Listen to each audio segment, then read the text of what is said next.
Kent will be taking us out into the Arizona desert to hunt for some very nice gemstones. This is an extremely beautiful desert here in Arizona with lots and lots of cactuses, and a lot of mining activity has gone on here in the past and even continues up till the present.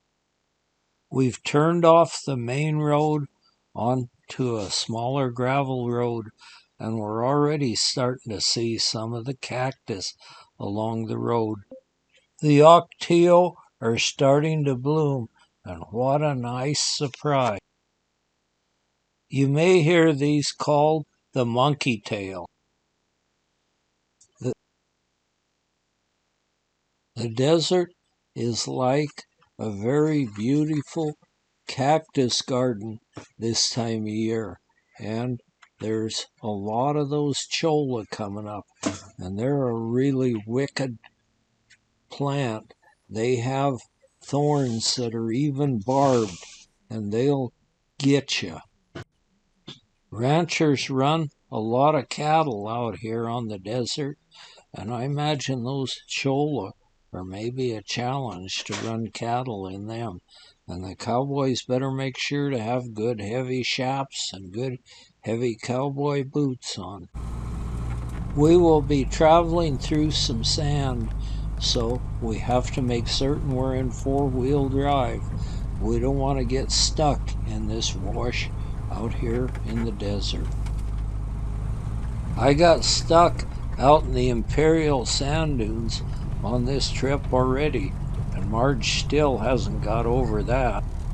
The Lord of the Desert, the saguaro cactus, is starting to show up on the horizon, and they're a tall, magical-looking cactus that's a tower of water. The saguaro cactus blooms at night, a snowy white flower, and then this gives way to a very nice tasting fruit which is ripe in midsummer. And the Native Americans used to use this fruit. Out here you have to use what there is, and these cactus of course are adapted to deal with the harsh climate they live in. These cactus are impossible to climb, and so the Native Americans took long poles to pick the fruit off the top, which they needed the fruit. All species of cactus are protected on public lands, but if it wasn't for that, there are many of these cactus that are good eating, like the beaver tail. The fronds are excellent eating on them. We finally made it to the spot where we're going to start looking for some gemstones in the cactus. There are cactus every place you look, so a good pair of sturdy boots is not only nice to have, but an absolute necessity. Marge is really excited about getting out and looking for some gemstones here amongst the cactus. There are also the Joshua trees here, which are scattered amongst the cactus. The Joshua tree are a very pretty spiny tree, and anyway they grow at a certain altitude, which is quite high. So what you doing? Well, I had to stop and get a brand new pair of shoes because I didn't have any good leather shoes to wear, and so we stopped, took a Walmart vacation and got a pair of new shoes because they're these cholla cactus, little fronds laying all over the ground. Just like this one right here. They'll go through your through tennis shoes, so I'm all fixed up now. You gotta get these. Those cholla cactus are the very worst. And here's a nice little bunch of prickly pears that look like they're getting ready to bloom pretty soon. Too bad they weren't blooming now. That would be really pretty. But in the desert, everything has its own time to bloom, and some of the cactus only bloom for a few hours at a time. There are many different species of plants and wildlife that have adapted to this area, and it's not an easy life, but they seem to thrive here. They've been generations learning it and adapting. Lots and lots of different types of succulent growing all over the ground. If you had to parachute out of an airplane, I think you'd want to find a different place to land. There are even a few different kinds of insects that have learned to adapt to this area, and the ants are one with a nice, neat little hill built out of sand. And these are a red ant, and they tell me they bite like.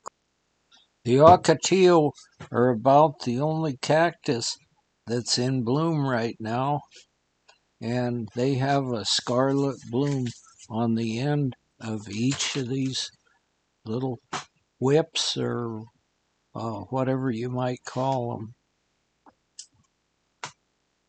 I see a giant saguaro just off in a distance, a short distance away, so I need to go over and check it out for sure. Even though I've got my brand new leather shoes on, I still need to use some caution, and I did brush into a cholla or two, and they just stuck to my clothes. And so you almost need to carry a pair of pliers in your pocket to pull them off when you get one on. If you just grab a hold of it and try to pull it off, then you get thorns in your hand. Well, I got up to this giant cactus, and I see that it's a home for several birds. They've learned to adapt to the thorns on this giant cactus, and they've drilled holes, and they will go in there and have them a real good, secure home. Not many critters will brave the thorns on this cactus just to pester a bird. On the ground, I see the beaver tail cactus. They have a real pretty bloom when they bloom. And then next to it is the hedgehog cactus.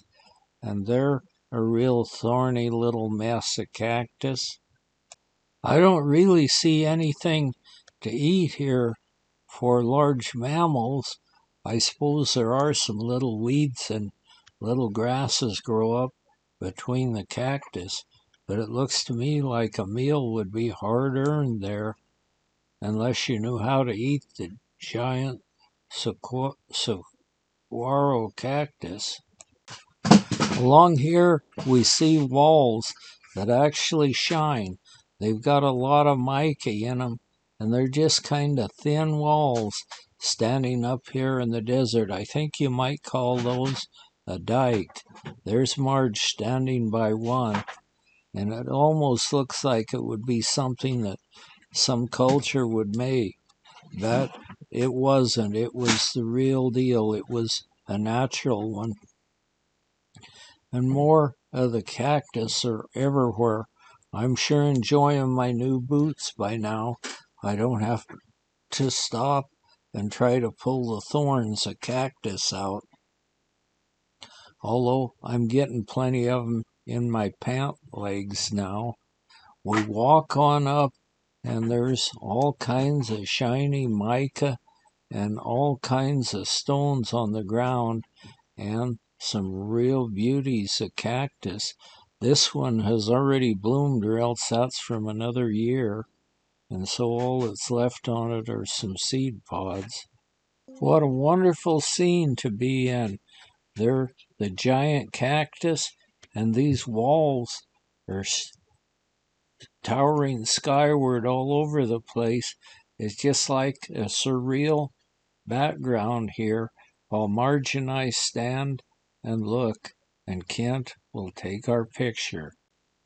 Not only are these mica walls here, but there's all sorts of agates and everything laying all over the ground here.